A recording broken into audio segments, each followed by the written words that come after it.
Good morning, everyone. This is Jason, aka Junky. Hope this video finds you doing well. It's Tuesday, February the 12th, 2019. This is a re-record. I recorded a video pre-market this morning. Felt pretty good about the video. It was nice and short, probably one of the shortest videos I've made in a long time. It was like 12 minutes long, and lo and behold, no one could hear the audio on the video. I listened to it myself, and it played back okay, but apparently the volume was down. And I had turned the volume down because lately there's this really loud background noise, kind of buzzing sound, and I think it's from the fans to my laptop and just my general background noise because I bought a new microphone, and I think I had the gain up pretty high. But apparently when I turned it down to drown out the background noise, I also drowned out me. And not that you really wanted to hear me that much, but a blank audio is probably not a good way to go. So we're re-recording the video. If you're new to the channel, please subscribe and follow me on Twitter. We go live every week and evaluate the charts that you select. So we go live on a chat. You tell me which chart you want me to look at, any chart from any asset class, from any indice, stock, bond, commodity, anything that I can pull up. I'll evaluate the chart if if that means anything to you. All right, so I do a top-down analysis on it technically. So on Twitter, I announce what day and time that I go live. So please join me for that. As far as the market goes, I am definitely a broken record at this point. We have been at resistance for a tremendous amount of time now, and we're still there. Previously, if you're new to the channel, the blue lines represent weekly resistance or support. The red lines represent monthly resistance or support. Previously, these blue lines were here, which represented a resistance area on a weekly level.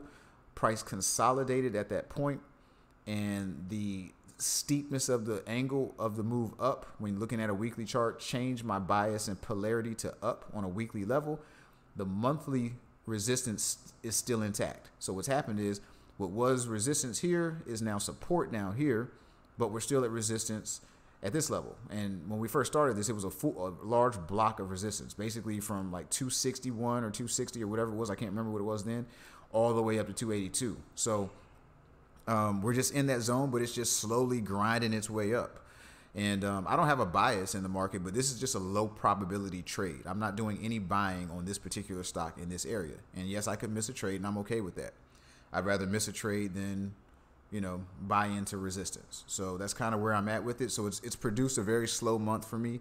I've had 5 trades this entire month, and I normally have about 40 trades a month. So it's almost halfway through this month. It's a short month, and I'm only at 12 trades. So it's kind of slow month and annoying for me. But it's better to not lose money than to chase the market and have FOMO, right? So the thing about these resistance and support areas are, historically, when you review the charts, what you find is price adheres to these areas as far as where decisions are made on what the direction of the market's going to be,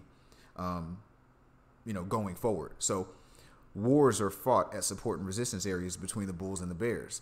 And I never try and predict to know what's going to happen. I just know the areas where those wars take place. These are like the battlegrounds. And if you identify them preemptively and then react to what happens in those areas, you typically are going to be on the right side of the market. But having market perspective is very important. Longer time frames give you bigger picture, and it's always great to zoom out so that you know in the bigger picture what's really happening.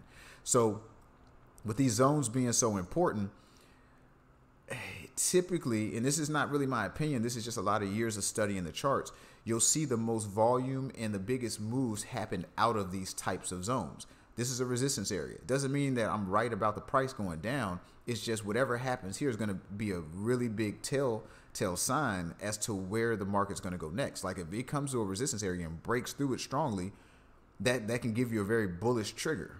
So now you know direction, right? Now, would I buy here? No, low probability trade, because it is resistance, and historically resistance creates a reaction, if nothing else, but at least back down to the support. So you just want to know that at all times. So it's but these zones and identifying them becomes very, very important. And what I noticed about why the market is moving so slow, I was trying to kind of figure it out. So this morning, what I did is I pulled up a couple of different sectors of the market, trying to get a gauge on why is this thing moving so slowly. And I think I may have one of the culprits. So I'm just going to show you a couple stocks to talk about what I'm talking about. to give examples of what I'm talking about. So typically what I find is historically that when the market is in between zones, when the market is in between zones, it trades very erratically, it consolidates, and it's very unreliable. And people are most comfortable making their decisions at these zones as support and resistance. People, you can be wrong about it, but people they have very strong convictions at support and resistance on what they think the market's going to do. When you're in the middle of the zone, the market just tends to do whatever it wants. And what I found is there's a lot of stocks that aren't at support or at resistance. They're just kind of in the middle, and it's creating an indecisive kind of sideways moving market that's not really giving us any volume or momentum, because you'd like to have a confluence of a lot of different charts reading the same thing at the same time, which gives you definitive direction, because people have convictions in their choices. And right now, I just think there's no conviction in the choice. Is it going to keep going up? Is it going to fall down? Have we come too far? Are we overbought? Is the long-term downtrend still intact? Like, there's a lot of questions in the air, but we're not at support and resistance for a lot of important stocks. And it's creating indecision in the market. All right. So like, this is an example, Johnson & Johnson. And I just have a few of them. And I mean, it's not all of them, because I have several that I have on my watch list. You probably just saw one of my alerts pop up for Comcast.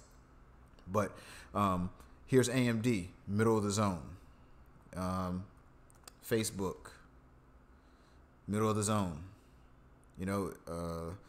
Square, middle of the zone. I don't touch these stocks. I buy stocks and sell stocks down here or up here. I don't buy and sell in here. If I'm buying down here, I have all this room to go up. If I'm selling down up here, I have all this room to go down. I don't want to buy or sell in the middle of here where it could equally go either direction. And when you study price action, you'll find that this is kind of how it works. Price is consistently bouncing off one level to the next. So in the middle of the zone is very indecisive, and a lot of people just don't like to trade it. And I think that's a part of the reason for the lack of volume that we have. Pardon the phone ringing in my background. Apple in the zone. It's probably going to ring like 5 or 6 times too, guys. So sorry about that. Apple, it stopped.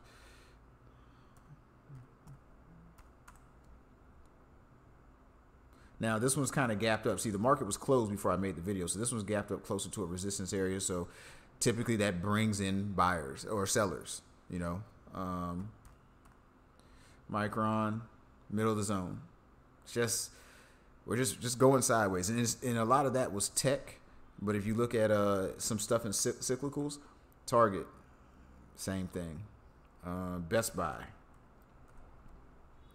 same thing. Roku, same thing. Home Depot, same thing. Newell Products. Oops. I don't have that one marked. And I don't follow the entire market concurrently because I don't have screeners. I am the screener. I have to go through them manually. So I've reached a point where I have enough stocks to get my allotment of trades where I'm comfortable at, and always have enough to trade, but not too much that it takes me 4 hours to do my pre-market analysis and stuff.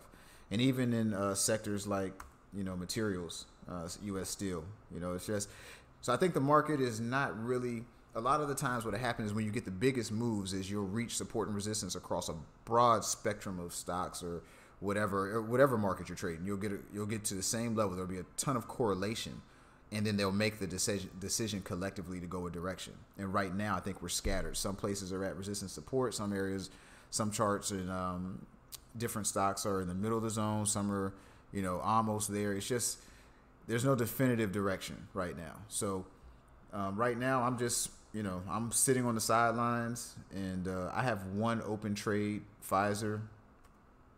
I sold that last week. I think I showed it live when I did. I sold at 42.82. This is an example of a bigger picture perspective. Pfizer's chart to me is up. Why did I sell it? Well, the polarity for this move here that started basically in December, Pfizer's just been going straight down since then. But there was a low put in here. That low was tested, And this long candle here, per my rule set, changed the polarity of the market to up with this failure. And the overall move up that started back, if you look on a monthly chart, it's a little more clear. And of course, my internet's not working as I'm shooting a video, so that's awesome. Does it want to load? All right, so it's not going to load the monthly chart, apparently. But on the monthly chart, you can see it clearly, and we're basically about a 50% retracement of the last major move up. I think it started right here. And so this is the monthly support, which represents 60 to 80% retracement, and it looks like it's short, a little short of that. And a lot of the times, the shorter the retracement, the more power behind the move. So if you fully get a reversal, it's going to go further. So my bias on this chart weekly is up, and the polarity on this chart is up. I sold it to get it to the resistance area. You know, and that's how I trade both sides of the market. Just because the polarity is up, there's going to be a retracement. But because by definition, by me believing the polarity is up, I feel that the up move here is going to be larger than the down move here. So what's my play? I sold the down move, and I'm going to look for a buy down here. And if that played out the way I'm talking, you'd have a head and shoulders pattern form right there if it played out that way. Now, I don't know if it'll break the neckline and keep going up. I don't even know if it's going to come down to my target.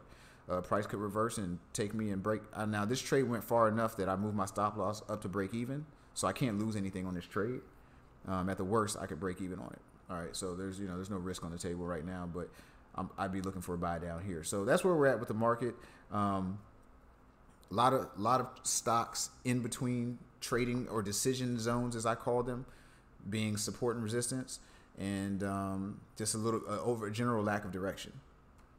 And I mean, I know it keeps kind of chugging up, but you can't really trust stuff to chug up in this kind of a sell zone.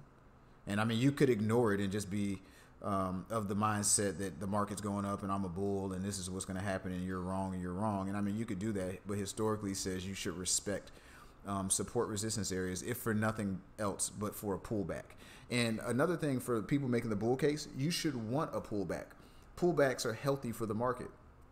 I don't really follow wave theory, but there's a lot of common sense behind it, because what happens is, what does this mean in real life? I mean, we're looking at a chart, but I always say that charts are just human reaction imposed on a screen so that you can find commonality across human reaction. But that's what this is. It's just a spectrum of reactions of human beings, and we program the computers that trade, high frequency trading bots. So it's all human reaction where we buy and sell. And historically, there becomes a price where you get overbought or oversold, and it's healthy for the market to come back, because that's where the buyers look to get back in.